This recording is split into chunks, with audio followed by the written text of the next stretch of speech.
Hello everyone, welcome to Rathi PGTRB. எல்லோரும் எப்படி இருக்கீங்க? டெட் எக்ஸாம் முடிஞ்சிருச்சுங்க. டெட் எக்ஸாம் எப்படி பண்ணீங்க? என்னடா நம்ம வீடியோஸ் ரொம்ப நாளாக வரல அப்படின்னு எல்லாம் யோசிச்சிருப்பீங்க. பார்த்திங்கன்னா வாய்ஸே கொஞ்சம் பிரேக் டவுன் ஆன மாதிரி இருக்கும். ஏன்னா 1 வீக் தொடர்ந்து ஃபீவர், சளி, தம்பிக்கு, வீட்டில் இருக்க எல்லாருக்குமே. ஸோ படிக்கவே சுத்தமாக முடியல. அதுக்கு முன்னாடி 1 வீக் ஃபுல்லாக வெளியே கொஞ்சம் போகிற வேலை இருந்துச்சு. தொடர்ந்து இந்த 10 நாளைக்கு எக்ஸாம் 10 நாளைக்கு முன்னாடி படிக்கவே இல்லைங்க.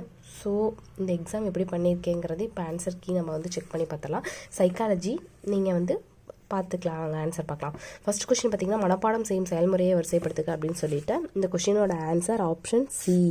இதான் கரெக்டான ஆன்சர். ஓகேங்களா? அடுத்து பார்த்தீங்கன்னா, இந்த பட்டியல் முறையில் அடையாளம் காணும் அடைவூக்கம் சொல்லியிருக்காங்களா, இது இந்த கொஸ்டினோட ஆன்சர் பார்த்தீங்கன்னா ஆப்ஷன் ஏ. நெக்ஸ்ட்டு பார்த்தோம் அப்படின்னா 2 கூறுகள் கீழே கொடுக்கப்பட்டுள்ளன அப்படின்னு சொல்லிட்டு இந்த கொஷின்ஸ் இருக்கு இல்லையா, நாம் நினைவில் தக்க வைத்துக் கொள்வாய் எது அப்படின்னு சொல்லிட்டு இதுக்கு ஆப்ஷன் சி. அடுத்து இந்த அனுமானம் கொஷின்ஸ்க்கு பார்த்தீங்க அப்படின்னா ஆப்ஷன் ஏ இதுதான் கரெக்ட் ஆன்சர். அடுத்த கொஷின் 5th கொஷின், கீழே 2 கூறுகள் உள்ளன அப்படின்னு சொல்லிட்டு காரணம் கொடுத்துருக்காங்களே, இதுக்கு ஆப்ஷன் பி தான் கரெக்டான ஆன்சர். 6th பார்த்தீங்கன்னா, எலும்புகளில் உள்ள மகப்பேறு குறிப்பிட்ட சிறப்பு. இந்த கொஷினுக்கு எபி பைசஸ். 7th கொஷின் பார்த்தோம் அப்படின்னா 2 கூற்றுகள் கீழே கொடுக்கப்பட்டுள்ளன. அந்த சிக்மாயில் ஃப்ராய்டோட கூற்றில் கூற்று 1 மற்றும் 2 ரெண்டுமே சரியானவை. ஓகேங்களா? அடுத்து ஒரு ஆசிரியர் கற்பித்தல் என்பது கையாளக்கூடிய பிரச்சனைகளை குறிப்பது வகுப்பறை மேலாண்மை. ஓகேங்களா? நெக்ஸ்ட் பார்த்தீங்கன்னா, கீழே கொடுக்கப்பட்டுள்ள இதில் எது நினைவூட்டும் சாதனம் அல்ல அப்படின்னு சொல்லியிருக்காங்க. இதுக்கு ஆப்ஷன் பி. கற்றல் மற்றும் மனனம் அப்படிங்கிறதுல ஆப்ஷன் ஏ இதான் இதோட ஆன்சர். ஓகேங்களா? அடுத்து பார்த்தீங்க அப்படின்னா 11th கொஷின்ஸ்க்கு ஆப்ஷன் பி. ஓகேங்களா? எந்த விளையாட்டு இதுக்கு லைன் பண்ணி சொல்லும். அடுத்து பார்த்தீங்கன்னா ஆப்ஷன் சி. இதுக்கு ஆப்ஷன் சி 12th கொஷினுக்கு ஆன்சர்.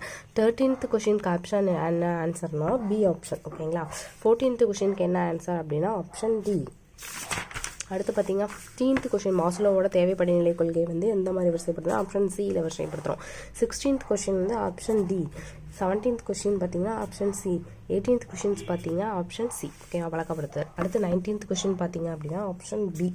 அதே 20th கொஷின் பார்த்தீங்க அப்படின்னா ஆப்ஷன் பி. 21th கொஷின் பார்த்தீங்கன்னா ஆப்ஷன் பி. 22nd கொஷின் பார்த்தீங்கன்னா ஆப்ஷன் ஏ. 23rd கொஷின் பார்த்தீங்கன்னா ஆப்ஷன் டி. 24th கொஷின் பார்த்தீங்கன்னா ஆப்ஷன் சி. 25th கொஷின் பார்த்தீங்க அப்படின்னா ஆப்ஷன் ஏ. 26th கொஷின் பார்த்தீங்க அப்படின்னா ஆப்ஷன் சி. 27th கொஷின் பார்த்தீங்க அப்படின்னா ஆப்ஷன் பி. 28th கொஷின் பார்த்தீங்க அப்படின்னா ஆப்ஷன் ஏ. 29th கொஷின் பார்த்தீங்க அப்படின்னா ஆப்ஷன் டி. 13th கொஷின் பார்த்தீங்க அப்படின்னா ஆப்ஷன் ஏ. ஓகேங்களா?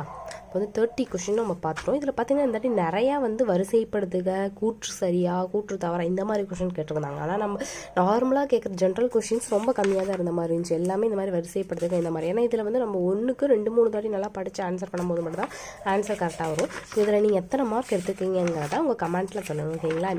நெக்ஸ்ட்டு அடுத்தடுத்த கொஷினுக்கு ஆன்சர் நம்ம அப்லோட் பண்ண போகிறோம். வீடியோ பாருங்கள். அடுத்து என்ன படிக்கலாங்கிறது நம்ம சேனலில் வீடியோ போட போகிறோம். ஸோ எல்லோரும் தொடர்ந்து நம்ம சேனலுக்கு சப்போர்ட் பண்ணுங்கள். இந்த வீடியோ பிடிச்சினா நம்ம சேனலை சப்ஸ்கிரைப் பண்ணுங்கள், லைக் பண்ணுங்கள், ஃப்ரெண்ட்ஸ் அண்ட் ஃபேமிலிக்கு ஷேர் பண்ணுங்கள். தேங்க்ஸ் ஃபார் வாட்சிங்.